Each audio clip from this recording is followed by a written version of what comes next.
I wanted this pathway of light, you see? I want the light. But do you have his number? Tell him Kenny? yeah, tell him we got a log for him. I accidentally cut down a log without knowing that he wanted it immediately, but we got that log for him.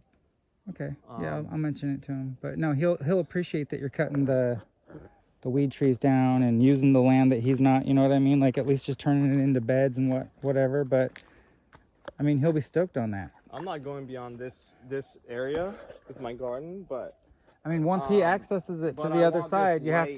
have to realize that he'll use it as his land once he's in from this way. That's fine. You know what I mean? He's slowly just developing up in the middle, and It'd so be pretty this awkward if he set something up right here, but Whit built a cabin right over there, and they used it for like 10 years. And then Natasha that owned the property before Kenny had a problem with it, and she had Whit tear down an entire cabin, but he earned rent off of it for like 8 years, you know. So it paid for itself at least. But actually, you know what? I would love. So I'd like to. So I've been trying to actually. I see Ken, but I'd like to sit down and talk with him about this. You know what I mean? And see like what, because I basically want to cut like a buffer zone where there's no weed trees. I don't want any weed trees because I don't want his shit growing over, and you know what I mean, like. I'll just take care of it, but I also want this sunlight. So I'd like to really know if I can eliminate the fucking guava trees is mainly what I'm after. No, you can definitely take out the guava. You could definitely take out the guava and malokia and weed trees. And I'd like to talk I asked him about the Ohias because of my view. If he wants to make a trail to over here. As well, you know what I mean? For me, it's my view, which kind of adds value to my little slot of property. Oh, yeah, even all that freaking false plum. If you want to take out that false plum, we can take that out too. It's that one that's not the Ohía that's like next to it. Oh yeah, look at that. It'll eventually, like in 20 years, this will be nothing but fucking false plum if we let that shit go too. What's drops false those little plum? Berries. Are they good? No, you don't eat them. I mean, some people might, but it's weird. They're not good. But they're these little, tiny little plum things. You've probably seen them. They spill all over the road and make like just mash of this little thing. You'll see them sometime and you'll be like, oh, this is what he's talking about. It's all over the road. But they drop all these little seeds and they just fucking seed and seed and seed and they turn to big trees and they just, you know. I am a responsible tree trimmer because I cut trees like as a living, and I hate it when shit gets out of control and then it's a hassle. You know, if we let these fucking malokia trees get that much like bigger, they're gonna be literally leaning or like starting to lean over the road. Those things get big. That gunpowder tree could be like the size of a banyan tree someday, or like fucking small Ohía. I mean, albizia. Yeah. And it's gonna be over our house, so I want to nip that in the bud. No, that one's a monkey pod. That? Yeah. That's a gunpowder tree.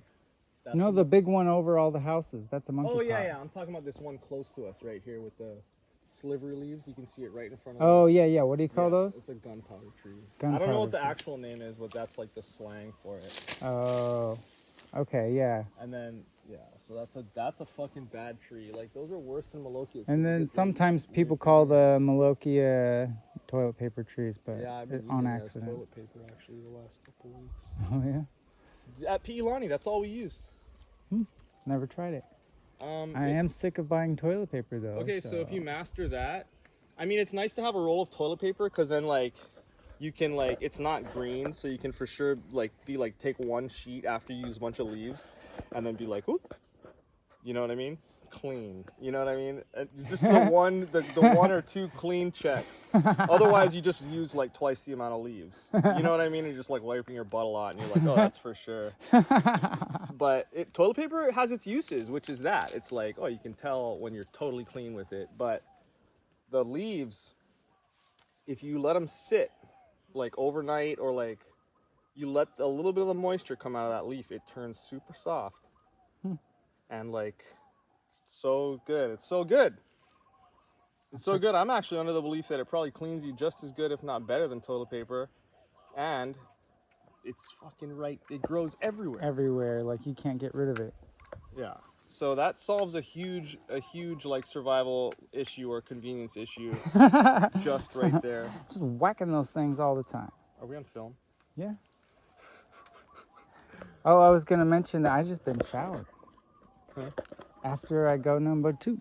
Oh. I just like fuck toilet paper altogether. I just go jump in the shower and just go like and it comes down with the little hose and I just bring it right down and just like a bidet, you know. I just That's use it. Corbin does, or likes to do. Or in Thailand, they have little nozzles like people have on their kitchen sinks, you know, as their bidets.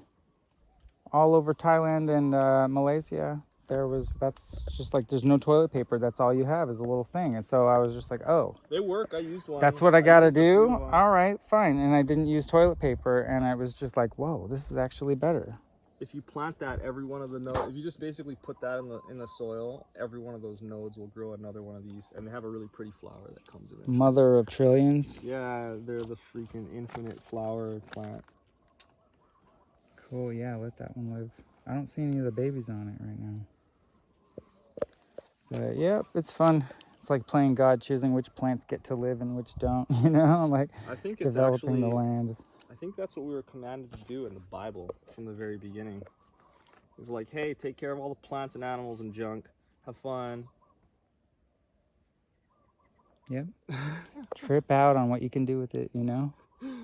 Make the most of it, right? Just like eventually you'll make surfboards and then you'll know what real fun is. Dude, my hands, like just in playing with the genetics of cannabis alone, like I lived in Humboldt and I had access to just all these fucking crazy strains and all these people and so I had this library of all these clones. Yeah, and I just took clones off of clone, off of clone, off of clone. I love that phrase or concept. Nobody ever understands when I say plant library. And I had all my seeds labeled and dated and all this shit. And oh my God, I took that species, like I developed like this symbiotic relationship with it. Like all the best things I liked out of, you know, the highs and stuff I bred forward and the grow traits I bred forward. And I ended up just coming up with these like strains that were just so perfect for me and my conditions. And yeah, eventually and then I got raided. I got raided and they killed everything and took all my seeds. They took all my fucking shit, you know. I would really encourage you and appreciate if you considered doing that with food plants now. Yeah. You can't get raided for food plants unless it's actual raiders, and then you can shoot them. Anyway. Yeah, right. Well, I bet some of my genetics are still out there. At least I gave some of my clones, and I know I saw some of my shit in High Times. How do you feel about getting into heirloom tomatoes? I mean, I'm way into that. I'm not really the best at growing tomatoes right now. They kind of like straggle along, and I get a few tomatoes off of them, and then they die. And then I like take those seeds and I plant new ones, and it's just, I mean, you know, they're barely making it kind of thing. I get a couple tomatoes off them. They're not thriving. I must be needing more nutrients or something. I don't know. I just bought like $200 worth of amendments. Fish bone meal, pelletized chicken manure, and like the new calcium carbonate dolomite stuff. They don't sell the bags of. Anyway, they switched. But I planted 2 bunches of papayas right over there because they were languishing in a pot, and Uncle was like, hey, they're over behind those other papayas. You should come check out all my trees. Oh, I got fucking whacked on the head, no, didn't I? You got hit. Yeah, you got a wound. You didn't know about that? I felt something hit me, but I didn't know I was going to get like a lump. I didn't. Damn, bro, you got fucking clocked. I did. Yeah. Usually at work, I'm wearing a hard hat. Y'all right there? I'm fine. I knew something hit me. I didn't really know. I feel a lump. Dude, yeah, you look kind of. And there's a little bit of blood. Mm-hmm. Whatever. You got doink, yo.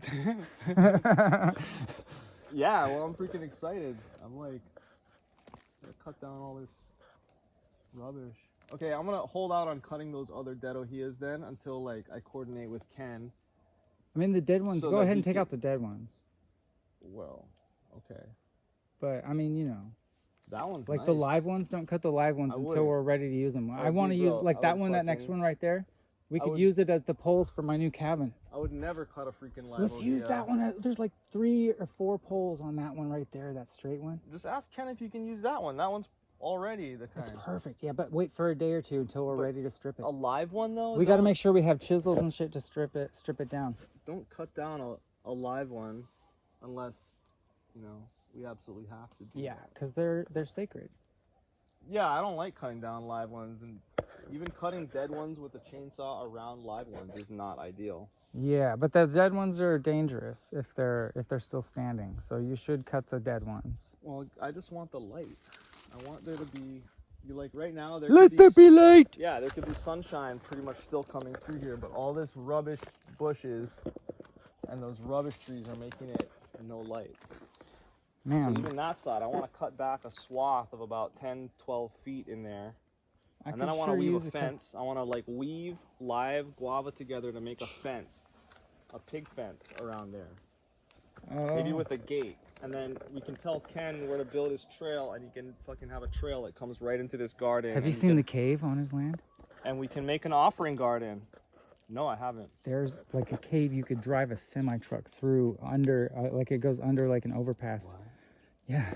Dude, you should put some freaking beams in there and like some concrete above against the ceiling and make like a little like bunker. You never know how solid those. Dude, it could our whole community. It could hold our whole community, dude. It's a fucking huge cave. What? Yeah. I can't even look. I might not seem excited about that, but dude, it's outward amazing. Appearances aren't everything in this regard. Yeah. No, we need to. We all need to have. I'll believe it when I see it. This legendary giant cave. It's perfect. Is the ceiling solid? Like if you poked it with a freaking oil bar, would it fall on you? No, dude. I mean, you could get like 100 people down there, maybe 200 people down there, and throw a party. Or start a freaking. Or survive a nuclear blast. You know, it only takes 3 feet of lava rock to protect you from radiation from a nuclear blast. A community of troglodytes. Is that what it's called? Dude, if you see a nuclear explosion go off like in Hilo, if all of a sudden you saw a mushroom cloud or some shit, dude, you fucking like run for the fucking cave, man. Well, you're gonna have to show me this cave of refuge, our own cave of refuge. Yeah, I'll ask Kenny if we can go over there, man. It's fucking awesome. Yeah, so when I tell him about the trees and ask him about the trees, I'll mention the cave too, and I'll say you, me, and Jim should all fucking hang out, bro. They're working on their house. Yeah, I gotta introduce him to the war chief still. He apparently wants to become his own war chief, and I think that's great. But he could get the advice and like the view of the war chief. My war chief. War chief? What kind of war chief? You know Galen Alpine? Maybe. Galen Alpine. That's think the so, war yeah. chief. Oh. He's the founder of Galen. What war? Oh, there's no active war, but he's the war chief. Oh. Look at that rock. I'm his noble drill sergeant, apparently. Awesome. Good to know. Good to know.